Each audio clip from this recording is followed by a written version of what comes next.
안녕하십니까. 부동산 엑스파일 굿모닝 신소장의 신소장입니다. 네, 두 번째 섹션으로 다시 돌아오게 됐는데요. 오늘 또 제가 혼자 한번 방송을 녹음을 해보고 이야기를 드려보도록 하겠습니다. 네, 이번 방송도 제가 김 PD님께 드렸던 그 문건 참 요새 좋잖아요. 분위기 좋잖아요. 네, 그 5가지의 그 섹션이 담겨져 있는 컬럼 중에서 하나를 또 편집하고 방송용으로 송출하게 되었어요. 오늘은 목동 재건축에 대해서 간단하게 이야기를 드려보도록 할게요. 제가 2006년도 부동산 중개업소를 운영했을 때 일입니다. 2006년도면 10년 차네요. 11년 차네요. 정말 중개업의 전설을 알고 있는 1세대 분의 조언 중에 하나가 바로 목동 아파트를 사라 였습니다. 제가 이유를 물어봤어요. 그때는 이렇게 말씀을 하셨어요. 저층 아파트가 많고 그 저층 아파트는 하나같이 맛난 토지, 맛있는 토지. 그러니까 쉽게 말씀드려서 토지 지분이죠. 네, 토지 지분을 많이 머금고 있다 였습니다. 시절이 지나서 2015년 재건축 재개발 완화 정책이 쏟아지면서 재건축에 가는 연한 시도, 이게 30년으로 줄였거든요. 이게 원래는 그 재건축이 가능 연한이 있습니다. 통상적으로 우리가 40년으로 보기는 하긴 하는데 이건 시도 조례로 다 틀려요. 근데 이게 재건축이나 재개발 같은 시도 조례는 우선 서울이 만들어 놓습니다. 네, 서울이 만들어 놓으면 다 따라서 거기 비슷하게 얹어서 다 바꾸긴 합니다. 바꾸긴 해요. 그러니까 바로미터가 서울시 조례죠. 네, 여하튼 근데 좀 치수를 바꾸거나 연한을 좀 줄이거나 그렇긴 해요. 다 각급의 시도 조례에 디테일하게 정해놨습니다. 15층 이상은 몇 년, 그 이하는 몇 년, 80년, 몇 년도 이전에 건축됐던 건 몇 년 해가지고 재건축 가능 연한을 그냥 평균 때려보면 40년인 거예요. 40년인데 30년으로 시행령으로 박아버렸어요. 그러니까 30년 이상만 되면 나 아파트 만들어줄 수 있다. 재건축 가능하다. 자, 이때 뉴스에서 상계동이나 목동 지역이 유망지역으로 뽑혔습니다. 왜 재건축이라고 하면 강남 재건축인 최고죠. 근데 왜 그때는 목동이 떴을까요? 바로미터라고 했는데 강남 재건축이 이유는 그래요. 강남 재건축은 이미 70년대에 조성이 된 거예요.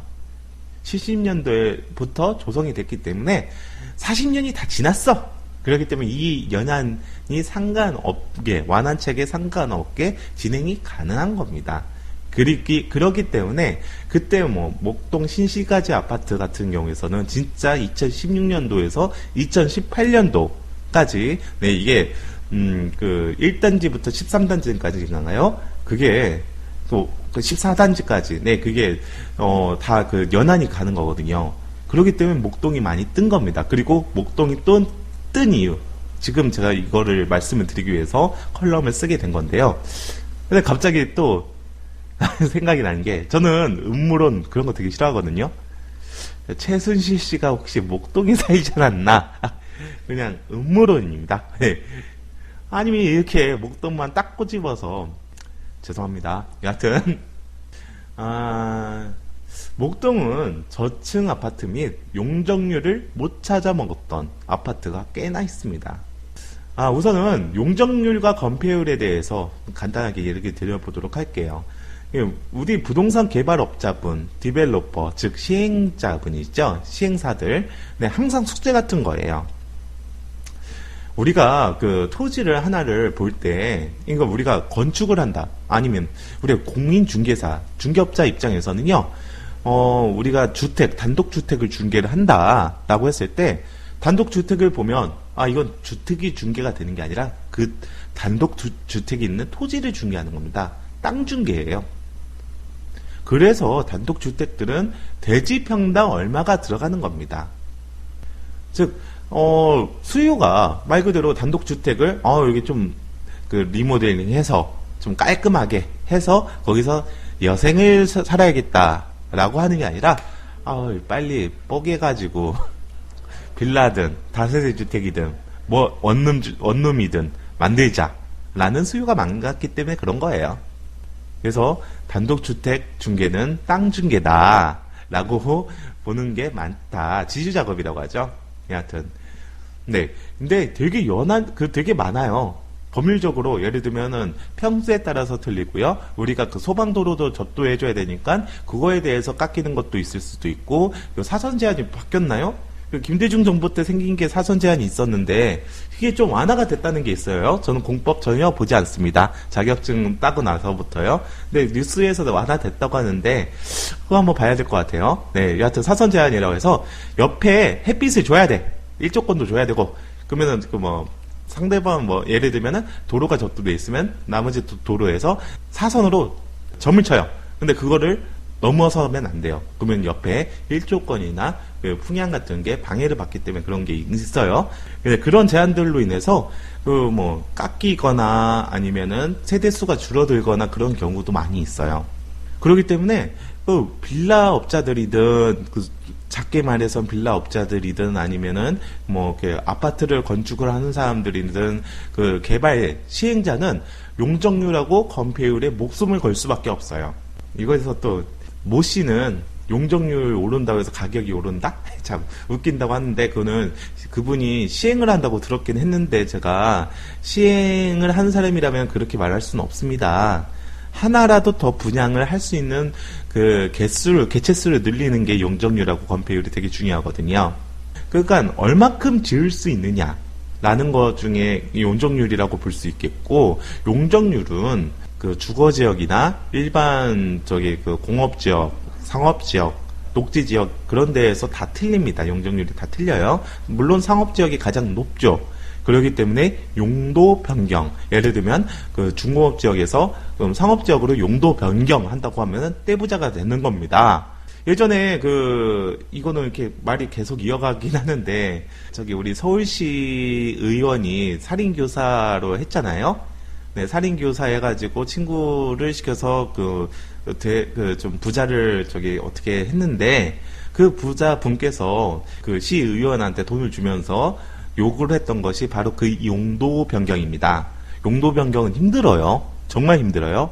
근데 종상향, 우리가 또 바뀌는 거는 종상향. 여기가 예를 들면 주거지역에서는 일종 주거지역이 2종, 3종 그렇게 해서 종들이 있어요. 종에 따라서도 우리가 채권도 내에서 각기 다르거든요. 이게 다 공법상에 있는 건데 종상향이 되면 용적률이 올라갑니다. 네, 올라가기 때문에 거기에 따라서 종상향은 가능하기 때문에, 그리고 재개발이나 재건축은 법률적으로 가능하게 만들어 놨어요. 네. 가능하게 만들어 놓은 게 아니라 요청을 쉽게 할 수 있도록 만들어 놓은 겁니다. 네, 그렇게 했고, 국가가 시행하는 사업에서는 용적률이 그냥 올라갈 수 있게 만들어 놓고요. 예를 들면, 땅을 기부 체납하거나 그럴 경우에서는 용적률을 올려주거나, 아니면 뉴타운 지역 같은 경우에서도 나중에 얘기 드리겠지만 용적률을 상향을 시켜가지고 수익성을 제고를 시키는 경우도 많이 있습니다. 그만큼 용적률이라는 거는 시행을 하는 사람들, 그리고 부동산에 뭘 짓는다, 땅에 뭘 짓는다는 분들한테는 정말 중요한 겁니다. 근데 모 씨는 그게 되게 중요하지 않다고 얘기를 해요. 여하튼 일단 아파트는 이른바 건축 허가보다 멋들어진 이름인 사업계획 승인 절차, 즉 우리가 건축법상의 건축행위는 건축허가를 받고요. 우리가 이거 아파트를 만들면 사업계획, 즉 주택법에 적용을 받아요. 네, 주택법은 건축법보다 더 편의를 중요시하는, 동간 동사이를 얼마큼 띄어라 그런 정도의 복리시설은 어떻게 만들어야 된다라는 편의적인 겁니다. 그렇기 때문에 아파트가 일반 빌라보다, 다세대 빌라보다 살기 좋은 게 그런 거예요. 그리고 건축허가는 왠지 그냥 거기서 하는 거지만 사업계획 승인, 멋있잖아요. 대단히 아파트를 조성한다는 거. 이런 사업계획 승인 절차를 하는 아파트의 시공은 용적률에 대해서 더할 나위가 없습니다. 즉 정해진 용적률과 건폐율은 다 찾아 먹어 만들어진다면 이게 재건축으로 해도 실익이 없어지는 거예요. 목동 신시가지 아파트의 경우 있잖아요. 1단지에서 6단지가 2017년, 그리고 2018년에서는 7단지에서 13단지가 여단이 도래하게 됩니다. 그리고 목동 신시가지 아파트뿐만 아니라 그 목동 지역에 있는 아파트들은 대지 지분이 많은 건물들이 많아요. 그리고 용적률을 찾아먹을 게 많기 때문에 목동이 괜찮아질 거다라고 얘기를 한 겁니다. 쉽게 말씀드려서 이거예요. 우리가 100평에서 10세대를 만들어요. 그러면은 나중에 제가 그 재건축을 얘기할 때 재개발도 마찬가지지만 70에서 100을 만들어서 30을 팔고 그 30을 나머지 70한테 나눠 갖는 겁니다. 그렇기 때문에 그 70이나 아니면 그 30을 더 만들 수 있으면 좋은 거죠. 자, 그러면 이런 게 있어요. 재개발이나 재건축은 제가 그 굿모닝 신소장에서 그 김 PD님하고 얘기할 때 항상 얘기합니다. 그 지역이 그 아파트가 분양이 완료가 됐다는 명제하에 수익성을 볼 수 있다고 말씀드렸죠. 네, 목동이에요. 미분양이 나겠습니까? 설마? 아무리 가격이 떨어진다 한들 미분양이 나겠습니까? 저는 그런 생각을 합니다. 네, 그렇기 때문에 여기 같은 경우에서는 우리가 지금 이 정부 안에, 그러니까 박근혜 정부 안에 목동 신시가지 아파트는 이제 재건축으로서 활발하게 움직일 거다라는 생각을 합니다. 제가 말씀드리고 싶은 거는 이게 우리가 재건축을 얘기할 때 이게 좀 말이 좀 길어질 것 같아요. 근데 말씀을 좀 드리고 싶은 거는 요번 강남 재건축이 올라가는 거나 아니면 재건축이 올라가는 거는 2014년도나 2015년도에 완화를 많이 시켜줬어요. 재건축하고 재개발을 완화를 많이 시켜줬습니다. 그리고 우리가 이런 경우가 있습니다. 예전에는 그러니까 재건축이 됐다고 했을 때 재건축을 얘기했을 때 그거를 막는 게 바로 안전진단. 안전진단은 노무현 정권, 즉 참여정부가 일어나기 전까지는 95% 조건부 안전진단까지 포함해서 그 95%가 통과될 정도로 완전 그 요식행위였어요. 하지만 완전 바꿔버린 거죠. 우리가 2005년도, 2006년도 831 대책 기준으로 해가지고 그 이후에 만들어진, 그 전에도 마찬가지 만들어진 부동산 정책은 부동산 투자에 대한 패러다임을 바꾼 어마어마한 정책들이 많았습니다. 이거 좀 너무 전문적으로 약간 가게 된다고 한다면 우리가 조지 헨리라고 있어요. 네, 이게 진보 계열해가지고 그 유명한 경제학자는 아닌 것 같은데 경제학자라고 볼 수 있겠죠. 그 헨리 아파 분들이 있었는데 그게 그분이 그 토지에 대해서 토지 지대에 대해서 세금을 매기자라고 하고 다른 세금들은 다 없애버리자라는 그런 주의였습니다. 아마 저서가 아마 그거를 주장했던 게 진보와 빈곤. 미국 출생이시네요, 이분. 난 1839년도에 1897년도에 돌아가셨네요. 하여튼 이런 행리아파의 그 영향을 받는 분들이 그 참여정부에 다량적으로 들어가서 만들어진 게 831 대책이라고 합니다. 그 대책은 부동산 투자에 패러다임을 바꾼 엄청난 업적을 남긴 거죠. 대통령 분들께서 공과 가가 다 있잖아요. 근데 그 831 대책은 물론 제 중개업자 입장에서는 가장 배고팠던 시절을 이렇게 했겠지만 이게 부동산 투자를 깨끗하게 만들었거든요. 그러니까 불법적으로 할 수 없게 만들었어요. 불법이 가미돼야 부동산 중개업자들이 돈을 버는데 말이죠. 죄송합니다. 여하튼 배고팠지만 엄청난 업적을 남긴 겁니다. 부동산 정책에 대해서는요. 좀 개인적인 생각이에요. 여하튼 그때 831 대책을 하면서도 안전지대를 완전 강화를 시켜가지고 인위적으로 재건축, 그 강남 재건축을 막아놨었습니다. 그게 풀어진 게 다 2008년도 이명박 정권 때 많이 풀렸어요. 그래서 지금 진행들이 되는 거예요. 좀 말이 같네요. 여하튼 이들 목동 신시가지 아파트들이 진행이 된다면 또 다른 매머드급의 강남 개포 단지를 얘기하는 겁니다. 강남 개포 대단지의 재현판이라고 불려지면 제 섣부른 생각일까요? 그럼 목동 재건축 단지에 저층 아파트가 유리하다라는 이유인 대지지분에 대해서 이야기를 드려보도록 하겠습니다. 대지지분은요, 집합 건물, 즉 건축물에 호실이 나눠져 있고 그 호실에 소유권이 전부 다른 것을 이야기합니다.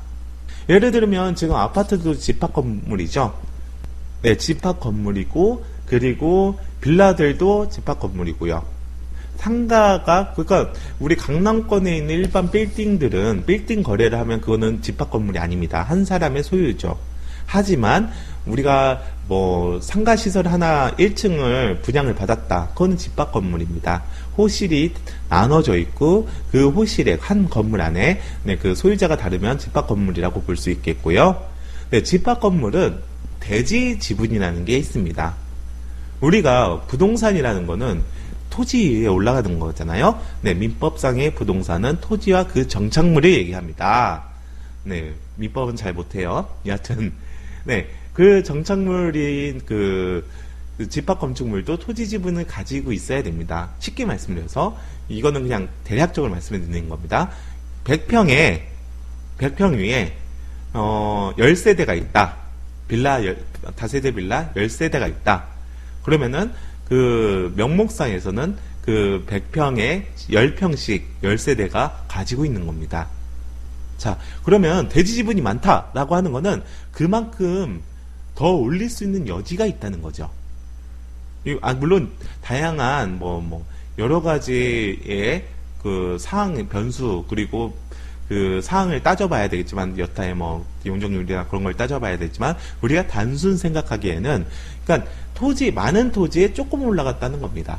건물이 대지 지분이 많다는 거는 그렇게 볼 수 있겠고 나중에 이거를 멸시를 하고 다시 올렸을 때는 더 올릴 수 있는 여지가 있다는 거고 그러면은 우리가 재건축은 무상 지분율이라고 하거든요. 네, 잠실에 있는 모 아파트는 무상 지분율이 154%였습니다. 그러면 33평형 가지고 있는 사람은 50평형대를 무상으로 받을 수 있는 겁니다. 그냥 가져올 수 있는 겁니다.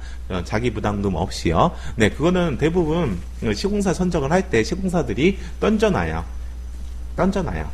네, 던져놓는 그런 식으로 진행을 하긴 하는데 여하튼 그런 식으로 목동에는 용적률을 다 못 찾아 먹거나 대지 지분이 많아가지고 네, 더 찾아 먹을 수 있는 아파트들이 많고 그리고 2016년부터 18년도까지 우리가 그 하나의 목동의 명품이라고 할 수 있는 신시가지 아파트 단지들이 재건축에 들어갈 수 있기 때문에 목동 그 지역이 뜰 거다라는 얘기를 드리는 거예요. 오늘은 그 단순하게 한번 말씀을 드려봤고요. 네, 다음에 한번 다시 다른 섹션으로 여러분과 방송을 할 수 있도록 하겠습니다.